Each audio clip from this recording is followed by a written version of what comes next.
வணக்கம் நேர்களே, நான் உங்கள் அன்பான சயின்டிபிக் வேதிக் அஸ்ட்ராலஜர் அஸ்ட்ரோரஞ்சி பேசுகிறேன். நல்லது நினைப்போம், நல்லதே நடக்கும். செப்டம்பர் 2025 எத்தகைய ஒரு மாதமாக ரிஷபராசிக்காரர்கள் இருக்குன்னு பார்க்கும்பொழுது, இப்போ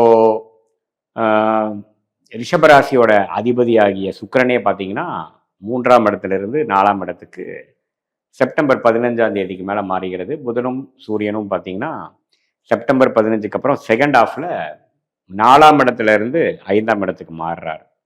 ஸோ இது எல்லாமே நல்ல ஒரு மாற்றமான ஒரு அமைப்பு கண்டிப்பாக ரிஷபராசிக்காரர்களுக்கு கொடுக்குதுங்க. 3ஆம் இடத்துல இருக்கக்கூடிய ராசி அதிபதி 4க்கும் 4ஆம் இடத்துல இருக்கக்கூடிய சூரியனும் புதனும் 5க்கு வருவது அருமை. அதே சமயத்தில் செவ்வாய் சனியின் பார்வை பெற்று இருக்கும் பொழுது அது இப்போ குருவின் பார்வை பெற்று 6ஆம் இடத்துக்கு வருகிறார். இதுவும் பரவாயில்லை. ஸோ செப்டம்பர் மாதம் ரிஷபராசிக்காரர்கள் எப்படி இருக்குன்னு பார்க்கும் பொழுது நல்லா அந்த வீடு, இடம், தொழில், வேலை சம்மந்தப்பட்ட விஷயத்துல நிறைய மாற்றங்கள், பாசிட்டிவான மாற்றங்கள்லாம் 4ஆம் இடத்துல சூரியன் புதன் இருப்பதெல்லாம் பார்த்தீங்கன்னா ஒரு நல்ல மாற்றத்தை, நல்ல ஒரு உயர்வை, கொஞ்சம் அதுலெல்லாம் ஒரு பாசிட்டிவான சில விஷயங்கள் வரக்கூடிய அமைப்புகள் கண்டிப்பாக உண்டு. அதே சமயத்தில் ராசி அதிபதி செகண்ட் ஹாஃப் பார்த்தீங்கன்னா 4ஆம் இடத்துக்கு போய் திக்பலம், அதாவது நல்ல ஒரு இடத்துக்கு போய் 10ஆம் இடத்துக்கே பார்க்கும் பொழுது ஒரு நல்ல அமைப்பு. ஸோ ஜெனரலி ஸ்பீக்கிங் செப்டம்பர் மாதம் ஓரளவுக்கு நல்ல டிரான்சிஷனரியாக மாத கிரகங்களாகிய சூரிய, புதன், செவ்வாய், சுக்கிரன் எல்லாமே ஓரளவுக்கு நல்ல பொசிஷனில் இருக்கிறதுனால ஒரு ஸ்மூதான ஒரு ஒரு திங் ரிஷபராசிக்கு கொடுக்கும்.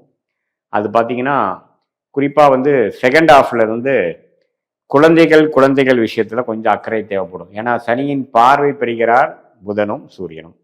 ஸோ குழந்தைகள் விஷயங்கள், பூர்வீக விஷயங்கள், பூர்வ புண்ணிய ஸ்தானத்தில் சில பிரச்சனைகள் வருவதனால நம்ம அதில் கொஞ்சம் அக்கறை கொள்ளணும். உங்களுக்கு தசாபுக்திகளும் கொஞ்சம் 5ஆம் வீட்டு தசாபுக்திகள் போகும்பொழுது ஒன்றுமே நம்ம சொல்கிறது கரெக்டாக வரும்.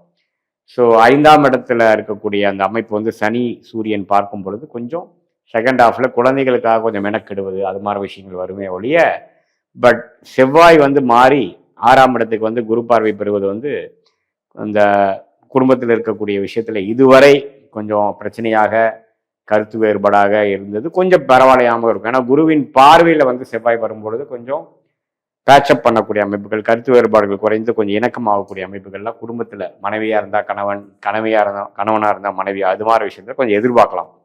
பட் தசாபுக்திகள் உங்களுக்கு எப்படி இருக்குங்கிறத வச்சு தான் ஒன்றுமே துல்லியமாக சொல்ல முடியும். பட் பொதுவாக சொல்லும் பொழுது அந்த செவ்வாய் கிரகத்துக்கு குரு பார்வை பெறுவது நல்லது. இதுவரை சனியால் பாதிக்கப்பட்டிருந்தார் கண்ணில, அதுக்கு பிடிக்காத கண்ணி வீட்டில்.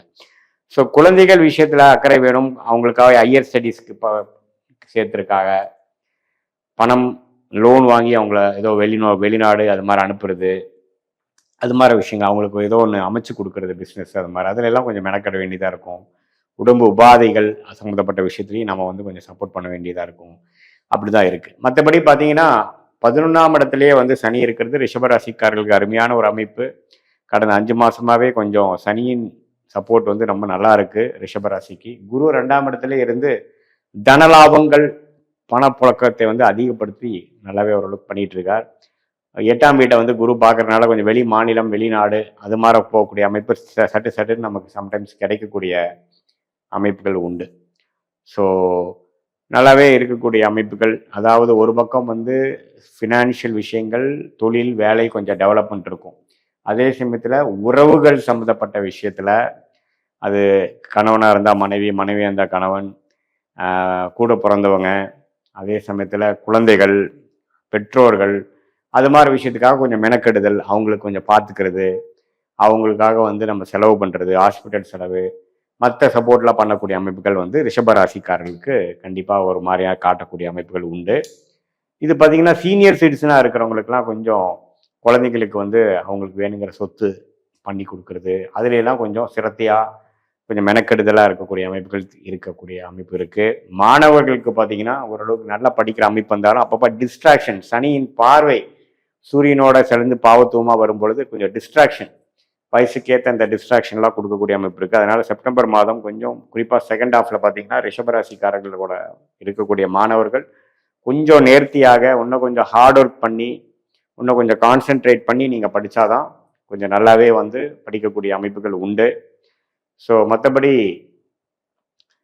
ரிஷபராசிக்காரர்களுக்கு பார்த்தீங்கன்னா இல்லத்தரசிகளுக்கு வந்துங்கன்னா ஓரளவுக்கு இதுவரை இருந்த சுணக்கங்கள் போய் ஓரளவுக்கு வசதி வாய்ப்புகள் பெருகி குடும்பத்தில் கொஞ்சம் சுமூகமான ஒரு சூழ்நிலை வரக்கூடிய அமைப்புகள் கண்டிப்பாக அந்த செவ்வாயின் மாற்றம் இருக்குது. அதே சமயத்தில் குழுக்கள் வாங்கல் வர வேண்டிய பணம் வந்து டக்குன்னு ஒரு வர மாதிரியும் போட்ட இன்வெஸ்ட்மெண்ட் வந்து காசாக்கக்கூடிய அமைப்பு, லிக்விடேட் பண்ணக்கூடிய அமைப்பு, பெருத்த லாபம் பெறக்கூடிய அமைப்பு, அதெல்லாம் வந்து நன்றாக இருக்கக்கூடிய அமைப்புகள் கட்டாயம் உண்டு. ஸோ பொதுவாக சொல்லும் பொழுது இந்த ரிஷபராசிக்காரர்களுக்கு குருவின் சஞ்சாரம், சனியின் சஞ்சாரம், ராகு கேதுக்கள் பார்த்தீங்கன்னா 10ஆம் இடத்துல ராகுவும் 4ஆம் இடத்துல கேதுவும் இருக்கும் பொழுது தொழில் வேலையில் அதிகமான சேஞ்சஸ் ஒரு நாளும் ஒரு ஆக்டிவிட்டி நடக்கக்கூடிய அமைப்புகளும் போயிட்டே தான் இருக்கும். அது குறிப்பாக ராகு திசை கேது திசை நடக்கிறவங்களுக்குலாம் பார்த்தீங்கன்னா நிறைய சேஞ்சஸ் கரியரில் ப்ரொஃபைல் மாறுறது, அது மாதிரி அமைப்புகள்லாம் கட்டாயம் போகும்.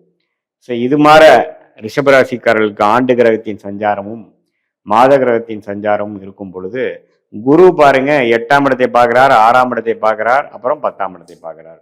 ஸோ வேலை நிமித்தமாக நமக்கு இன்வெஸ்ட்மெண்ட்ஸு, ட்ராவலிங்கு, அதனால் கடன் படுதல், கடன் மூலமாக சில விஷயங்கள் செய்தல், குடுக்கல் வாங்கல்ல கொஞ்சம் ஒரு மாற்றி அமைத்தல், அது மாதிரி மூலமாக தான் பிஸ்னஸில் பார்த்தீங்கன்னா அடுத்தவங்க பணம், பேங்க் லோன், அது மாதிரி வச்சு நம்ம டெவலப் ஆகுறது, அது மாதிரி சில விஷயங்கள்லாம் நல்லா ஈஸியாக நடக்கக்கூடிய ஒரு தருணமாக ரிஷபராசிக்காரர்களுக்கு இருக்குது. ஸோ எல்லா வயதினர்களுக்கும் இந்த செப்டம்பர் மாதம் வந்து குறிப்பாக அந்த செகண்ட் ஹாஃப் பார்த்தீங்கன்னா ஓரளவுக்கு நல்ல ஒரு காங்கிரீட்டாக சில விஷயங்கள் சாதிக்கக்கூடிய ஒரு அமைப்பு, கொஞ்சம் மெனக்கெடுதல், நம்மளோட உறவுகளுக்காக சில அக்கறையாக சில செயல்பாடுகள் செய்து அவங்களுக்கு சில நல்லது செய்யக்கூடிய அமைப்புகளும் உண்டு. அதே சமயத்தில் உங்கள் வேலை தொழிலையும் ஓரளவுக்கு நல்ல குரோத் ஆகக்கூடிய அமைப்புகளும் இந்த மாற்றங்கள், சூரிய புதன் மாற்றங்களும் இந்த சுக்கிரனோட பயிற்சியும் வந்து கண்டிப்பாக உறுதி செய்யுது. ரியல் எஸ்டேட் அது மாதிரி துறையில் இருக்கிறவங்க, மெடிக்கல் துறையில் இருக்கிறவங்க, அதே சமயத்தில் கேட்டரிங் துறையில் இருக்கிறவங்களுக்கெல்லாம் நல்ல ஒரு முன்னேற்றம் வரக்கூடிய அமைப்புகள் வந்து இந்த குருவின் பார்வை வந்து செவ்வாய் மேலே விடுவது வந்து கண்டிப்பாக உண்டு. யார் வெளிநாடு எதிர்பார்த்துட்டு இருக்கிறாங்க, விசா வாங்கா எதிர்பார்க்குறாங்க, ஒரு பெர்மனன்ட் ரெசிடென்ட் ஆகணும், ஒரு வெளிநாட்டில் இருக்கிறாங்க பெர்மனண்ட்டாக ஆகணும், ஒரு சிட்டிசன்ஷிப் ஆகணும், அது மாதிரிலாம் எதிர்பார்த்து கொண்டிருக்கிற ரிஷபராசிக்காரர்களுக்கு நல்ல பலன்களை கொடுக்கக்கூடிய ஒரு அமைப்பு கட்டாயம் உண்டு. ஏன்னா குருவே 8ஆம் இடத்தை பார்த்து அவரோட வீட்டையே அவர் பார்ப்பது மிகப்பெரிய ஒரு தன்மையாக இருப்பதனால அது கண்டிப்பாக கொடுக்கும்.